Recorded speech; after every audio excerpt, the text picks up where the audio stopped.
Hey everybody, yes, welcome back to the Paid Search Podcast. My name is Jason Rothman. As always, I'm joined by the great Chris Schaefer. Chris, you still have a job, I still have a job. Our days may be numbered. We're going to figure that out today. We're going to get to the bottom of that. Pulse check on Chris. Chris, you doing okay? Wellness check? Hi everyone, I'm here. Let's move on. Okay, that's enough. Everyone, we are joined again today, a repeat guest from the great Fred Vallaeys from Silicon Vallaeys from Optmyzr is joining us. Fred was one of the first 500 employees at Google. Then he co-founded Optmyzr, which you guys have heard us talk about on this show.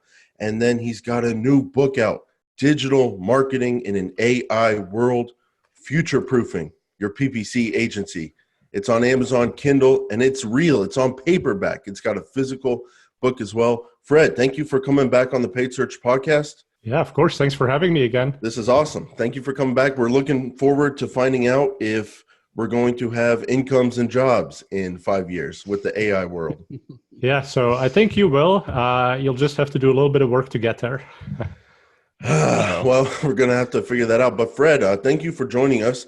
Was preparing for this interview last night, and we talked by email, and it's a lot of like, hey, Fred, thanks for coming on our show. We'll do it at this date at this time. And then I look on Twitter and I look at your schedule and all that. It's not just like you're jumping on our little show here at this time, at this day. You've got a busy schedule. You've been in different cities in the last 24 hours. So why don't you tell us about the conference where you just were? And I'd be interested to know how that went and what's kind of the overall buzz out there about AI. Yeah, so I just came back from Seattle where we had SMX Advanced for 2 days. And the opening keynote on the PPC track actually was led by Ginny Marvin, and she talked pretty extensively about automation and how all of this change is happening, and there's no way back. We got to figure out how to deal with it. And was very fortunate. She mentioned my book in that opening keynote, and then we had a guy from Google, a search evangelist, come up, Nick, and he basically talked about giving the machines a little bit more leeway in terms of figuring out how to do the most with your budgets. So interesting chat about that. And then, what I love about SMX Advanced is the advanced stuff, right? So Andreas Reifen from Crealytics was there. And as always, he brought some really good new slides and an investigation of reverse engineering T-ROAS, one of the smart bidding strategies, kind of comparing it to manual bidding. And I know you guys do some manual bidding here and there, so but he was basically laying it out, like what's the benefit versus the downside of that. That's interesting. Yeah. Ginny sounds like a nice person. I'm sure she's a great person, but in my world, I just every time I see her, it's bad news. I see her on Search Engine Land, and she's like, "Hey, Jason, guess what? Average position, it's going away.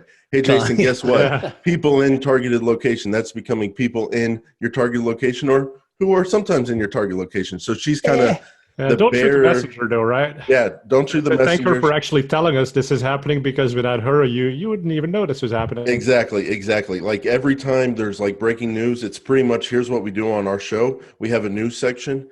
I see what Ginny was saying, and then we share her article here on the show, because she always seems to have the inside scoop. She's on top of it. I've just been seeing a lot of her lately, because there's a lot of changes. But I guess that's what we're going to get into today. Like everything's changing, and it's changing fast. And so as AdWords professionals, PPC professionals, whether it's a consultant or a large agency, we got to be ready for them. So Fred, your book, Digital Marketing in an AI World, Futureproofing Your PPC Agency. So you're the co-founder of Optmyzr. You've got a day job, if you will. You're very successful, very busy. My question to you, why did you write this book? Writing a book is hard.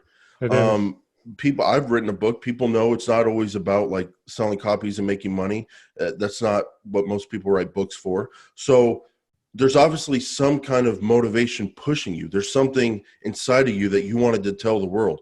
So what's that message that you kind of want to tell the world? What drove you to write a book, which is a really hard thing to do? Yeah, I mean, I think it all kind of came from writing for Search Engine Land on a monthly basis. And some months you're struggling to figure out like what's a topic that's going to be of interest to the broad PPC community. And so at one point I started thinking about artificial intelligence and all this automation and what it really meant for people's jobs. And I started writing, and next thing I knew, I was like at 5,000 words. And it's like, okay, basically this is no longer one blog post. This is 3 blog posts. So publish those, and those actually became some of the most read contributed articles on search engine land in the year that I published those. And so that told me, like, this is actually a topic that resonates with people, where people might actually have a lot of questions around what should I be thinking about, what should I be doing.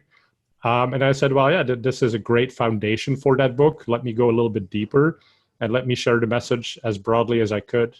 And like you said, it's not really so much about selling the book as another way to get that message out there, that there are things we can prepare for to really be very successful in this more automated world. But you kind of have to understand where we came from, where we're going based on how Google tends to think. And then that informs us how to get ready for it. So, Fred, I'm a simple guy. I'm from Texas. I like steaks, and I like books, and I like to work in my yard. So, you guys talk the fancy talk. You talk about AI, and I get confused. I get worried because I don't really understand.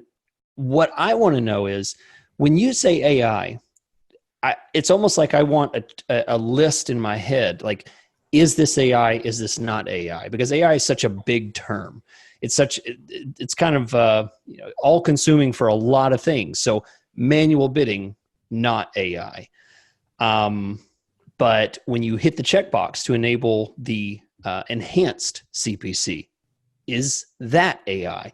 Is maximize conversions considered AI? Or is this all like low level stuff? And there's even, much higher level things than that. That's really truly considered AI. So, for our simple listeners, I relate to you, and I just, what's the answer? What does AI in general mean? And I like steak, and I like working in my yard, so I don't think that makes us simple, Chris. Okay, just good. makes us good people. But yeah, so AI has been around actually since the 1950s as a term, and it's meant quite a few things. And at the most fundamental level, if you program a machine to behave in a way that somebody might look at it and think, oh, it's intelligent, then you've made artificial intelligence. So it could be something as simple as you going into Google Ads and setting up a bunch of automated rules and turning those on. And so to your client, you would say, hey, look, the account by itself is kind of making decisions based on a query that had too many clicks, not enough conversions, and it automatically shut it down.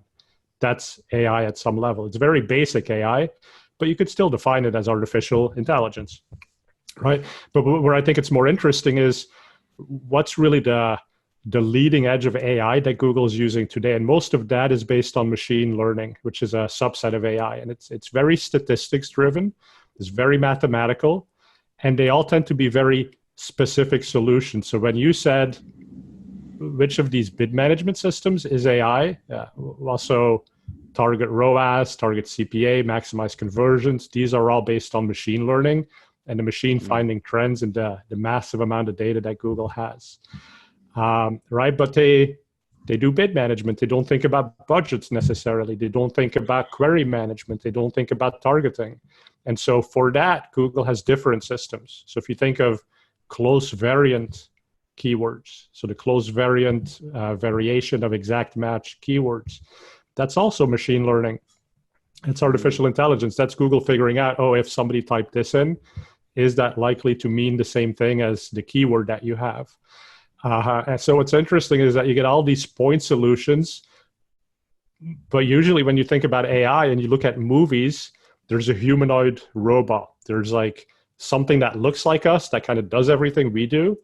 But here what we have is actually like these very specific solutions that do little things or the parts of what we do, but they don't do everything together. And I think that's where the human still has such a big role to play nowadays, is kind of putting those pieces together. Yeah, Fred, the word AI and machine learning, I know as an agency owner talking to business owners, to clients who are not educated in this world, I know that I can say AI, machine learning. And even if I don't know what that even means, I can sound smart to a client and get their business. And so it feels like to me in the PPC world right now, every agency I'm competing with is an AI machine learning wizard.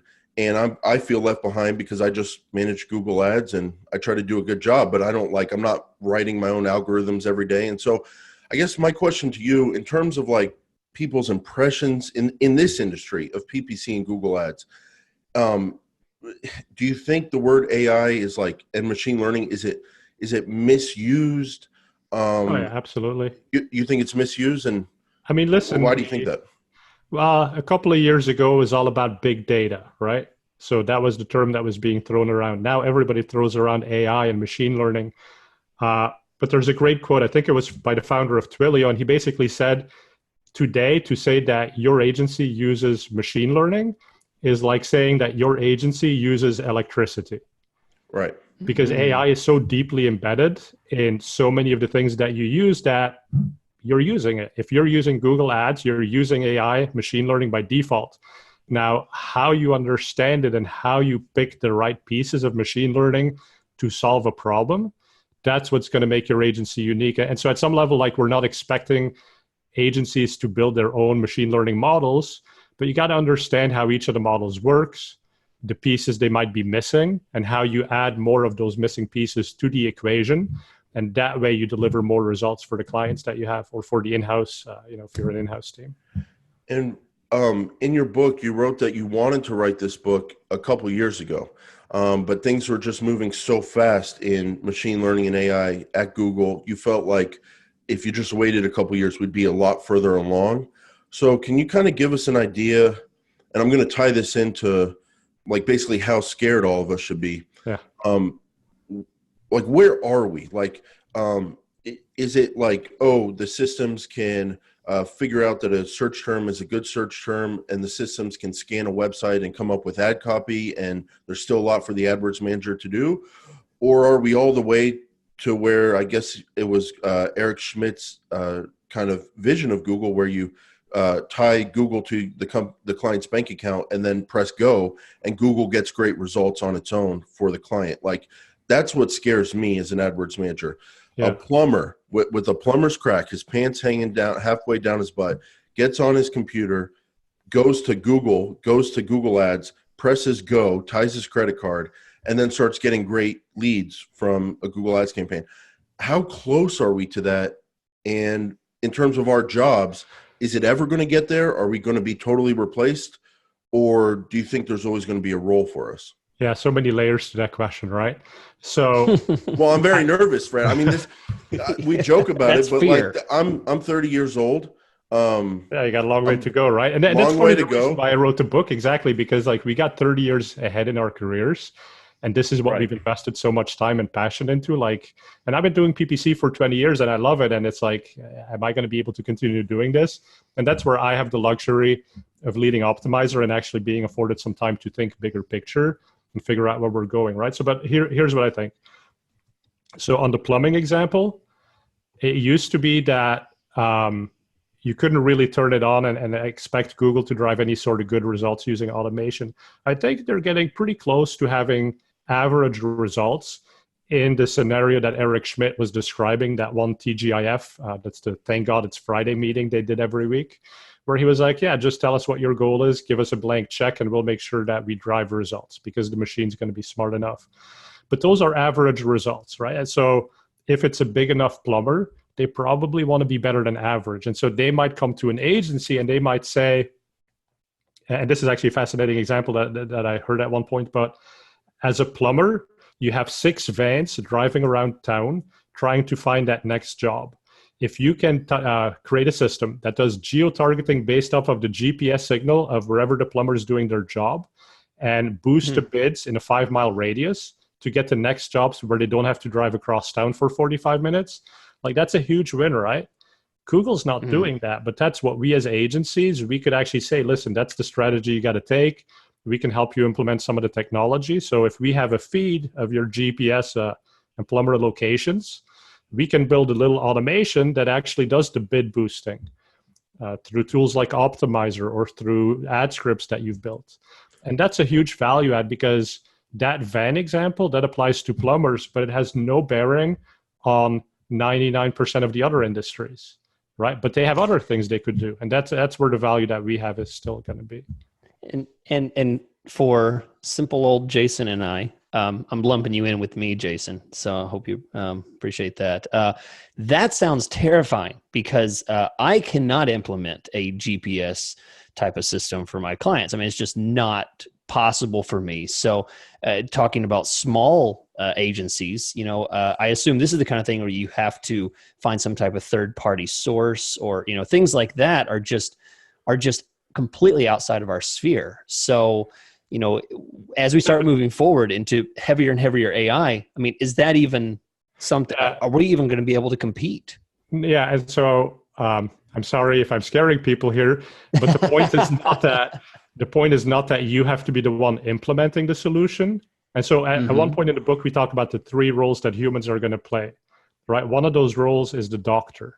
And I think you guys are probably the perfect doctor. So you understand the potential solutions, the potential strategies to solve the client's needs. Now, a doctor prescribes drugs, but they didn't spend $20 billion and 10 years developing these drugs. But that Optmyzr's come up with this solution, and somebody else has come up with that solution, and Google Ads has these 5 types of bid management.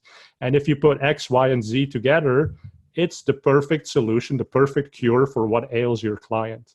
And so your job then becomes explaining it to them and maybe saying, listen, right, you've got a pretty big problem. It's not going to be a cheap drug. It's not going to be a cheap tool. It's not going to be a cheap build out, but we can do it. And this is what we think you should do. And then you can also keep monitoring it, of course, and make sure that, quote unquote, patient actually becomes better through what you prescribe them. Yeah, I think to some extent, Fred, I'm already doing this because I work with Optmyzr, I work with Google Ads, and I combine those tools for clients. And I've had clients where I think Google Ads is going great for them. I'm having a hard time kind of getting them on board. And it's a very low level thing here, but one of the things that helps is showing them the phone calls that come in. So as the doctor, I was able to know, okay, you need website conversion call tracking. They're not really going to be able to pull that from their account and know how to put it on their website. I do that. And then I work with Optmyzr. I say, hey, in the reports, it would be awesome if I could get a call log of all the calls. And I've used that, and it's an automated report. It's automated in that sense. It goes right to the client. And now I have a client that sees their phone calls. And I guess in Google Ads probably 3 years ago, that whole process wasn't possible. So it does sound scary, but I think if you're in it every day as small managers like Chris and I are, you can't help but kind of find solutions and work with the tools that are given to you. So exactly. Let me ask you a very specific one, Fred. This is kind of one of the biggest things we talk about on our show. So we do an episode every week, and about 50% of our episodes are listeners writing in going, hey, Google came out with a new automated bidding strategy. It's awesome. I want to use it. How are you guys using it? What are your recommendations? And then we go, well, we don't really use automated bidding strategies, smart bidding strategies, because we like doing manual bids and it just works for us and we're getting great results. So we're going to keep doing it. And when you select manual bids now in Google, you have to break down the whole system to find it. And then once you finally find manual bids, they have a big warning that says, do not use this strategy, will suck. And it's like you have to override that. And it's basically what they're saying. And so my question to you is, as we record this in 2019, are Chris and I cavemen? Are we crazy for using manual bids? Or have you heard from other advertisers that they like manual bids and still get good results from them? And how these smart automated strategies, are we just not using them right? Or do they sometimes not knock it out of the park? I mean, I think it's totally reason. So, okay, I've written an article that says there is no legitimate reason to do manual bidding. Okay. I know. I try not to think about that when we have you on, but I know you wrote that article. Right. I didn't take it as a personal shot, but I know it's out there. Right. And what that means, though, is when you say manual bidding, you're probably still using some tools that you leverage to pre-filter the results, to find the things that you should pay attention to. Because honestly, if you're going to manage an account with 1 million keywords, it's not truly manual, right? Like you're running some filters, some automated decisions, and it's kind of your brain figuring out. That's what it is. Yeah. It's our experience. That's why we're confident to do it. And so that's a rules-based automation as opposed to kind of like this machine learning. Let's find the signal. And sometimes that makes total sense. And so you're saving time, but putting your expertise to bear on the problem. And that's valuable. Because, and this is the thing that Google often kind of misses, I think, is if a smaller client goes and does automated bidding, well, sure, machine learning is going to figure it out, but it could take $1,000, it could take $5,000 of random experimentation, and not totally random, right? But not as targeted as what you guys would start with. And eventually it figures out, oh God, this is a crappy query, like let's get rid of this, or this is a bad time of day, let's get rid of it. But you guys might have already known based on the fact you work with a ton of other clients in that space. And so you said from the start, okay, let's exclude these times, let's exclude these audiences, and then go and automate it. And so that $1,000 worth of testing to Google, it's like, well, that's nothing, right? Like you should just spend that. To a client, that's $1,000 of real money. It's usually the business owner, like that's straight out of their pocket. That matters a lot to them. Right. So you think automated has more room to improve? Absolutely. And so and we're seeing this even at GML, right? So the Google Marketing Live event that happened in May, their automated bidding now has new capabilities like seasonality bid adjustments, conversion rules, where you can basically say, I'm going to count a conversion differently if it came from an existing client versus a new client or on one specific device type. Campaign level conversions. So this is all ways for Google to say, listen, there's something that you as the agency, as the business know about what success means. And these are just better ways to communicate that back into the system so that the system can then make those decisions. But basically garbage in, garbage out. If you have an incomplete picture of what the client actually wants, there is no way for machine learning to give you great bid management in that situation. So to make sure I get the right headline on my next Blockbuster blog, I want to make sure Fred Vallaeys says clients spending under $1,000 should use manual bidding, right? That's the headline I should use to get all the clients clickbait. Spending under $1,000 should go to an agency that specializes in that industry. That's the headline. All right, got it. Now, Fred, I want to get into the roles of humans because that in an AI world, because that was the part that really connected with me and kind of guided me on how I should think about my job for the next decade. But before we get into those roles, can you kind of give people just an overview of what machines are good at versus what people are good at? Because you talked at the top of the show about like AI, because of movies, because of the hype out there, we think it's like a droid that looks just like us and does everything we do like a million times better and we're totally replaced. But through reading your book, you made a point to say, hey, no, machines do some things way better than people, but people also still do some things better than machines. So in a PPC manager context, like what is that breakdown? What are the different roles as you see them for machines versus humans? Right. And so I think machines quite obviously are better at math. And then math extends into statistics, and humans are notoriously crappy at doing statistics. Even professional statisticians, you can ask them a series of questions and they will make very incorrect decisions that have, where statistics are completely out the door, right? Machines are rigorous in that respect. And machines are also capable of analyzing a lot more data. And so here's one of I can't remember if I put this in the book or in one of my blog posts, but basically if you have a single keyword and you think about all of the bid adjustments that you could set on a geographic basis, a time of day basis, a device basis, you quickly run into 180,000 plus bids that you should be setting for a single keyword. And that's not even considering all the queries that come off of that, right? So for us as humans to think about that, that's like beyond what we're capable of processing. And that's where the machine's really good. But on the flip side, the machine, if you don't give it good inputs, doesn't even know where to start. And so I think ads are a perfect example, specifically RSAs, responsive search ads. So it's machine learning that figures out which headlines to combine with which descriptions and hopefully give you great results. Now, a lot of people complain, my results are not that good. And they blame the machine. But have they looked at, did you actually give the machine viable, competitive headlines that it could do something with, right? And that's what we humans are good at, understanding Who's our audience? Who are we selling to? What matters to them? And so at SMX, I actually did a panel, the SEM tune-up clinic. And it's interesting because you see ads for a variety of products, and they tend to be very dry and like factual. It's like, okay, here's kind of like the attributes of this product that we're selling. But I'm like, who's the decision maker? Who's interacting with that ad? Is it the CEO of the company? Or is it the person who's been tasked to investigate more about that product and that capability? And they're going to have very different things they care about. And so as humans, we know what might potentially connect. And so we're better at feeding the machine the things to test. But then once it comes to the testing and putting the right thing in front of the right person, that's what the machine's really good at.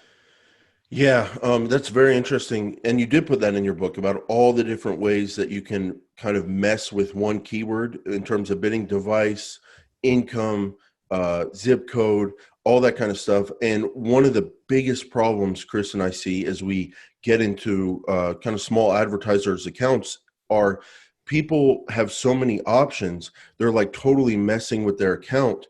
And one of the biggest questions we get are like, hey, I want to turn off 25 to 34-year-olds, but leave on 35 to 44. And then I turn off these zip codes. And then from 2 to 3 p.m., I drop my bids, but from 3 to 4, I raise them. And there's really there's no real statistics based behind it. It's all kind of just their feel, but it just totally messes things up. And one of Chris's and I's biggest advice on the show is like, or not advice, but just telling people what we do. We're very hesitant when we do manual bids to totally mess around with geo bids and zip codes and time of day and all that, because we know that our brains are not good enough to factor in all those combinations. And then we're not good enough to know, is it 10 clicks that's the threshold or 20 clicks? So it's good to know machine learning can play that role for us. And I bet your client in that situation is like, oh, we never get calls between 12 and 1. Like over the lunch hour, nobody calls us, so turn it off. But guess what? People didn't make a decision to call you between 12 and 1. Like the average person does something like 190 searches, even for the most mundane things they're going to purchase. So if you were present like 7 days ago when they started thinking about whatever they needed, like then obviously you're not going to get that call at that time. So and that's also hard for people to understand, like what's that sequence that users go through before they eventually arrive at calling, clicking. And that's why the whole last click attribution is so dangerous, because if you just base it off of when did my conversion actually happen, what was the last thing the person did, it completely ignores everything before that. And so the benefit here in manual bidding is that if you look at a keyword and it's highly related to what your client is selling, but it's got no conversions, you're probably smart enough to say that's probably an upper funnel keyword. It's probably driving some activity. The machine, on the other hand, if you said it's last click attribution, automate bidding, it says, oh, no value coming off of this, so turn it off or bid it all the way down. And that's, again, where it's sort of, you have to understand how the systems interact. So how does attribution modeling interact with bid management? Because if you don't understand those two and you just automate one thing, but not the other thing, bad things can happen. Yeah. Right. And that reflects a lot on what I think makes me and probably Jason fail a lot at some of this AI stuff, is that I take the lessons learned from manual bidding and, just brunt force of just beating a campaign down and making it perform, because I'm going through the search terms. I'm making sure that everything is as clean as it can be and it's brag worthy. It's so, like the best ads and the best search terms. And then I take those lessons learned and I think, okay, I'm going to turn on maximize conversions, and it's still on last click attribution, and it's still on a set bidding strategy for demographics or location or devices. So you're saying oftentimes when you apply an AI system to something that you might be doing entirely manually, it might be worth duplicating the campaign and cleaning the slate and letting some of those things go, rather than applying AI to something that you've been manually working with on your own. Exactly. Some of those manual adjustments would go away anyway once you turn on the machine learning system. And again, so I think there is a lot of value to you having figured out as a smart human, like what are the likely conditions that we need to have before we even advertise. right? But then the nuance of exactly what's the query, exactly what's the right bid adjustment. Because keep in mind too, like the bid adjustments we set, they all combine together. But for every single auction that happens, every single specific search, it's just taking the combination of those things, but it's not figuring out, okay, for this one query, this is the right bid. And that's the kind of thing Google can do. And that's why I am a fan of Google's automations. Like they're the company with the most data. They're the company with the most ability to actually set the bids in real time. But they're also missing a whole bunch of inputs that you as the agency could bring into the equation. And let me give you a simple example of that, right? So say that you have a hotel client and they're going to run a big special over a weekend. The conversion rate prediction system that's being used by the machine learning doesn't know about this. And so it might take 2 or 3 days to realize, oh, wow, the conversion rate just shot up. And so 2-3 days after your weekend sale started, the sale, by the way, is now over, it says, oh, we should start bidding more for this because it's converting really well. And so now you've wasted the opportunity of the weekend with a high conversion rate because the bid management system was still fairly conservative.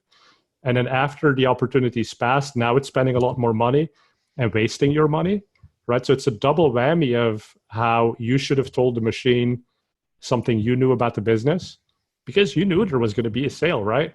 It wouldn't have been hard to say, hey, get a bit more aggressive here with the CPA target because we know we're going to make up for it with higher conversion rate. And so that's just where you got to put the right pieces together. And part of that is manual. And by the way, when people say automated bidding, like really, it's not automated bidding. It's just Google's doing the conversion from CPA target or ROAS target to the CPC bid for the auction.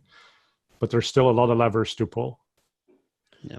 Right. And as we talk about the levers, that's the part of the book. You kind of gave us a breakdown of kind of the history of machine learning at Google and the mindset they've approached it with and how they've transitioned under the new CEO to the focus is AI first, an AI company. So that kind of leaves you going, okay, well, we all agree now, computers do something's good, humans do something's good. But as humans, what are those things we're going to do good? So you've broken it down into 3 roles. And I love that breakdown in the book. And doctor, pilot, teacher, one of the things I loved is how you said you don't have to be all 3. You can gravitate to the one that kind of suits you best. So can you kind of give our audience a breakdown of how you see the human roles in an AI world, and as for PPC managers, doctors, pilots, and teachers, and what those 3 roles are? Yeah, so the doctor we covered a bit before, right? So it's about knowing the tools that are out there and how those connect to the problems that the patient, your client, has. And then also monitoring and having good bedside manner, right? Reporting, you mentioned, is pretty big deal to a lot of clients. And that's really what a doctor does. A doctor goes in and might say, hey, listen, we tried medication X and the results are not quite what we were hoping for, but we have a stronger medication, a more aggressive bid management tool. Let's maybe put that to bear. But the doctor also understands you as a client, right? So it says, oh, well, actually, we're going into your most important season of the year. So now might not be a good time to use a very aggressive drug, which could have big side effects. Right. So that's what the doctor does. And then the pilot, second role, actually breaks down into 2 components. So there's the commercial pilot, whose job it is to make sure that everyone gets safely from point A to point B. And then there's the fighter pilot, who's looking for a competitive edge to bring down the other plane. And so it's interesting because the commercial pilot is really just in charge of making sure that the automated systems, the AI, is doing what it's supposed to. And oftentimes when it doesn't do what it's supposed to, it's because the inputs were incorrect or the measurements were incorrect. Classic example. You're doing automated bidding, your conversion pixel goes down for whatever reason. Somebody makes a change to your page, the page goes down. Conversion rate tanks. What does smart bidding do? It says, oh, no conversions, bid it down. Yep. Yeah. You fix your conversion pixel. It's like, we don't know. We don't see anything better happening because now your ads are on page 2. So there's basically no volume to prove that things are fixed. You as the human could have said, oh, ignore these 2 days of data. The machine doesn't. So you keep not having sales.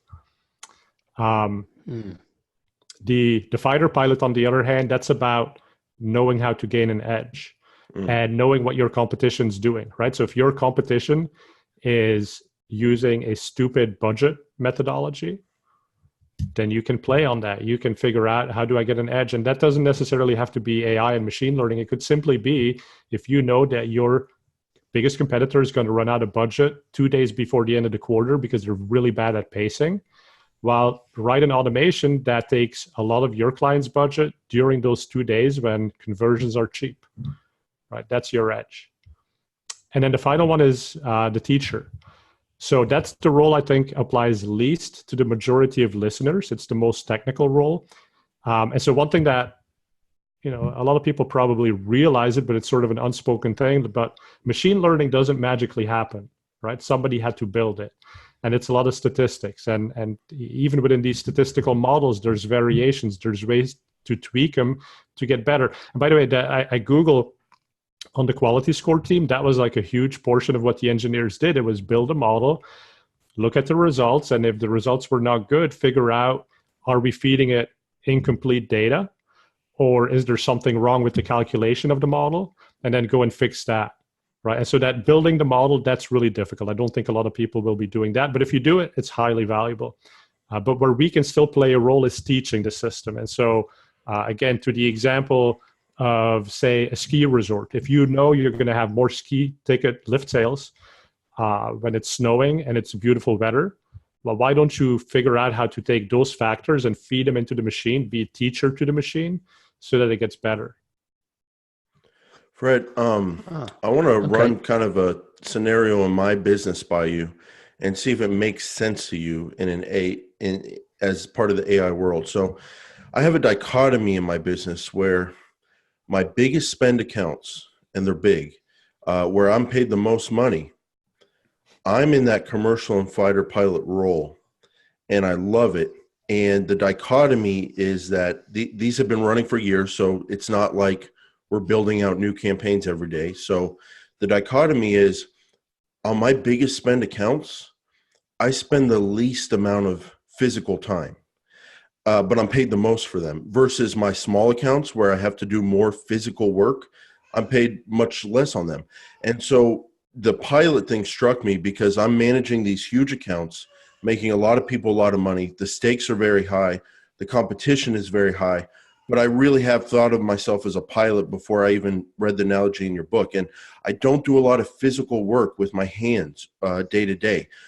I monitor the situation, and then I see opportunities. So one of them is I hear from our clients that when they talk to their friendly competitors, they love Mondays. They have this psychopath idea in their head that Mondays just have huge volume compared to Tuesdays and Wednesdays. So they're like, ramp it up on Monday. We got to get the business on Mondays. And so they bid high, and I just kind of sit back and I let them get a super high cost per click.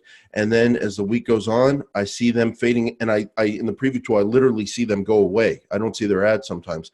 And I ramp us up because I know that if they're not there, the biggest competitor, and then I ramp up to the one position, even though when we're position one, if there's not a huge competitor bidding a ton right under us, auction system, we're not going to have to pay as much as we're bidding to be in number one. So does it make sense that I could make the most money I make and do the least amount of physical work in an AI world? Does that make, I'm coming clean here, That's beautiful, right? Does that make sense? Well, no, but I mean, I never even thought of it this way, but if you think about how much money a pilot makes, right? So there's a stat that the average commercial pilot flies the plane for about 7 minutes per flight. Right. Most flights are longer than 7 minutes, right? But the point is, their main job is averting disaster, and that's a pretty high stakes game. And now, whether this is right or wrong, but the US government puts a value of a human life at $1 million when it comes to airline safety. So every flight that you have, say 200 passengers, so the pilot is protecting $200 million in value. And that's worth a lot of money, right? Well, that's how I feel. Like my clients, they don't care if I'm changing keyword A bid up 10% and lowering keyword B's bid down 10%. They want to know, are we making money? Is the system working? And I speak the language. I understand the system. I understand all the inputs. And so even though it's like, well, I'm running manual bids, but I'm testing out automated bids from time to time, and the accounts are so old it almost feels automated at this point. Yeah. So I really connected with that commercial and fighter pilot mode, and that gave me confidence that like it's almost like all this AI stuff, it's to my advantage, because like as it takes less and less manual time to get great results, but more and more like knowledge to kind of see the big picture and know all the inputs. It's like your skills become more valuable per client. output. Yeah, per output. And listen, like what we see in agencies too is you tend to take on small clients in the beginning, and then you get a bigger one and a bigger one and a bigger one. And eventually you're kind of like maxed out, right? So now you need to put technology and automation into place to even be able to service that book of business. And the first ones you typically cut out are at the very low end. But Google's actually, like I said, if you want average results for the low end, that's very achievable using automation. I mean, smart shopping campaigns, smart campaigns, not the best results in the world, but good enough, and still not that easy to set up in all honesty, because you still have to put in measurements. And that's where your value comes in. And then at the end of the month, reporting back and saying, hey, listen, there's like 2 or 3 things Ginny Marvin dropped on us that actually have an impact on this. And they're very small tweaks, but we'll make those tweaks.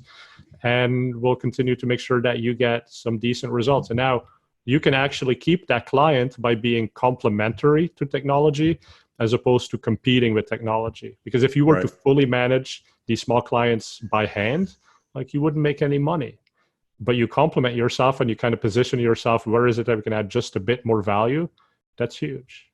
Well, let's kind of, as we wrap up here, I do have kind of a personal question I want to drill you on at the end of the show and get to the bottom of this, because I was in full Sherlock Holmes mode last night.